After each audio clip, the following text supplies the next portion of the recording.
नमस्कार प्यारे विद्यार्थियों, आज हम बात करेंगे बोर्ड का कक्षा 10वीं का सामाजिक विज्ञान का पूरा संपूर्ण उत्तर सहित पीडीएफ के बारे में दोस्तों। और इसका फुल सॉल्यूशन इस वीडियो के माध्यम से हम आपको प्रोवाइड कराएंगे।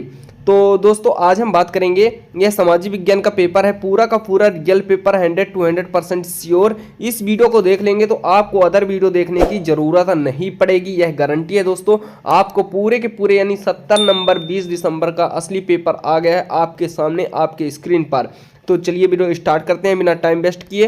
क्लास 10th है, अर्धवार्षिक परीक्षा रहेगा और सब विषय रहेगा सामाजिक विज्ञान। तो चलिए वीडियो स्टार्ट करते हैं। हमारा पहला प्रश्न रहेगा दोस्तों, निम्न प्रश्नों के उत्तर सहित सही विकल्प का चयन उत्तर पुस्तिका में लिखिए।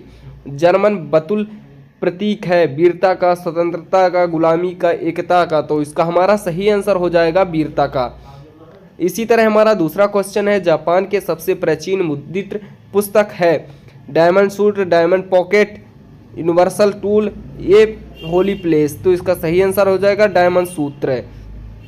इसी तरह हम बात करते हैं नेक्स्ट प्रश्न की। तो नेक्स्ट प्रश्न है जो कि आपके स्क्रीन पर शो हो रहा है, नवीनीकरण योग्य संसाधन है पवन ऊर्जा, जल, वन या ये सभी। तो इसका सही आंसर हो जाएगा पवन ऊर्जा। इसी तरह हम नेक्स्ट प्रश्न की बात करेंगे। तो नेक्स्ट प्रश्न है हमारा दोस्तों, निम्न में से शक किस फसल को सुनहरा रेशा कहते हैं? गेहूं को, कपास को, जूट को या चाय को। तो इसका सही आंसर हो जाएगा जूट को। इसी तरह नेक्स्ट प्रश्न है दोस्तों हमारा, श्रीलंका कब स्वतंत्र राष्ट्र बना? 1948, 1949, 1956 या 1961 में। तो इसका सही आंसर हो जाएगा 1948 में। इसी तरह भारत की व्यवस्था है, भारत की व्यवस्था कैसी है? बहुदलीय, एक दलीय, गठबंधी, दो दलीय। तो इसका हमारा सही आंसर हो जाएगा, इसका हो जाएगा बहुदलीय हो, एक दलीय हो जाएगा। देश की तुलना करने वाले विशिष्टता के समझी होते हैं। तो इसका सही आंसर हो जाएगा आय। राजनीतिक दल में प्रमुख अंग होते हैं। तो इसका सही आंसर हो जाएगा 3। इसी तरह हम नेक्स्ट प्रश्न की बात करेंगे। तो नेक्स्ट प्रश्न है दोस्तों, रिक्त स्थानों की पूर्ति कीजिए। जी हाँ दोस्तों, रिक्त स्थानों की पूर्ति कीजिए।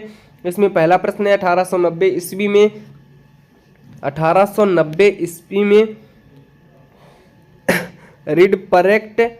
रिडपैरेक्ट नामक बीमारी बहुत ज़्यादा फैली हुई थी। गुटनबर्ग के आविष्कार किए थे, गुटनबर्ग ने आविष्कार किए थे मुद्रीकरण का आविष्कार किए थे। इसी तरह हमारा नेक्स्ट प्रश्न है, फसलों के बीच वृक्षों के कतार लगाने को कहते हैं। तो क्या कहते हैं? तेंगा प्रणाली कहते हैं। इसी तरह हमारा नेक्स्ट प्रश्न है, संविधान किस प्रकार के भेदभाव को रोक लगाई है? तो संविधान 4 प्रकार के भेदभाव को रोक लगाई है। इसी तरह हम नेक्स्ट प्रश्न की बात करेंगे। तो पहले हम इनके प्रश्न देख लेंगे और फिर इनके हम एक साथ उत्तर देख लेंगे। तो हमारा प्रश्न है, प्रश्न क्रमांक 3 में अति लघुत्तरात्मक प्रश्न दिए गए हैं। इसमें पहला प्रश्न है, किस संधि ने यूनान को एक स्वतंत्र राष्ट्र की मान्यता दी है? दूसरा प्रश्न है, 1878 में वनक्यूजर पेश एक्ट क्यों किया गया था? अगला है, पारिवारिक कानून से क्या अभिप्राय है? अगला है, नारीवादी आंदोलन क्यों हुए थे? अगला है, ऋणों में कितने वर्गों में बांटा जाता है? इनके नाम लिखिए। इनके दोस्तों हम पूरे के पूरे आंसर के बारे में बात कर लेंगे। बहुराष्ट्रीय कंपनी किसे कहते हैं? उपभोक्ता आंदोलन का प्रारंभ कब हुआ था? तो दोस्तों हम बात करते हैं इनके आंसर की। तो इनका आंसर जो कि आपके स्क्रीन पर शो हो रहा है कि किस प्रश्न से आंसर को आपको देखना है। तो किस संधि ने यूनान को एक स्वतंत्र राष्ट्र की मान्यता दी थी? किस संधि ने? ये रहा दोस्तों इसका आंसर, कंस्टेंटिनोपल संधि 1832 में यूनान को एक स्वतंत्र राष्ट्र के रूप में मान्यता दी थी। इसका सही आंसर ये रहेगा। इसी तरह नेक्स्ट प्रश्न है हमारा, वर्नाक्यूलर प्रेस एक्ट 1878 को लागू करने का मकसद स्थानीय प्रेस नियंत्रण रखना, ब्रिटिश नीतियों का आलोचना करने में रोकना था।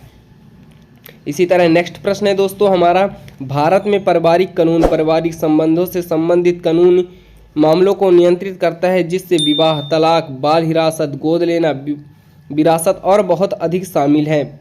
भारत में परिवार कानून के कारण कानूनी ढांचा, धर्म पर आधारित विभिन्न व्यक्तिगत कानूनों के साथ सभी नागरिकों पर लागू धर्मनिरपेक्ष कानूनों से प्रभावित होता है। अगला प्रश्न है, नारीवादी आंदोलन की शुरुआत महिलाओं के उत्पीड़न से हुई करने और उन्हें मुक्ति दिलाने के लिए हुई थी। नारीवादी आंदोलन में कुछ प्रमुख कारण हैं, महिलाओं के राजनीतिक और वैधानिक अधिकारों को बढ़ाना, महिलाओं के लिए शिक्षा और रोजगार का अवसर बढ़ाना। इसी तरह अगला प्रश्न है, ऋणों को कई तरह में बांटा जा सकता है। ऋणों 4 श्रेणियों में बांटा गया है। सुरक्षित ऋण, असुरक्षित ऋण, परिक्रमी ऋण और बंधक ऋण। ये 3 ऋण को 3 श्रेणियों में बांटा गया है। पूरा का पूरा आप लिख सकते हैं। किस प्रश्न तक आपको पूरे के पूरे आंसर देखना है तो आप देख सकते हैं बहुराष्ट्रीय कंपनी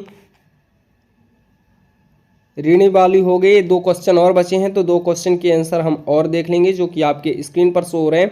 जो कंपनी अपने देश के साथ साथ दुनिया के दूसरे देशों का भी काम करती है उसे बहुराष्ट्रीय कंपनी, बहुराष्ट्रीय निगम MNC कहते हैं। इन कंपनियों के बारे में कुछ खास बातें। इन कंपनियों में एक केंद्रीय कार्यालय होता है जो सभी अन्य कार्यालयों को प्रबंधन करता है। और इसका अगला का आंसर है भारत में उपभोक्ता आंदोलन शुरुआत उपभोक्ताओं के असंतोष के कारण हुई थी। इसी तरह हम अब इनके प्रश्न देख लेंगे। इनके प्रश्न हो चुके हैं, अब हम दूसरे प्रश्न देख लेंगे।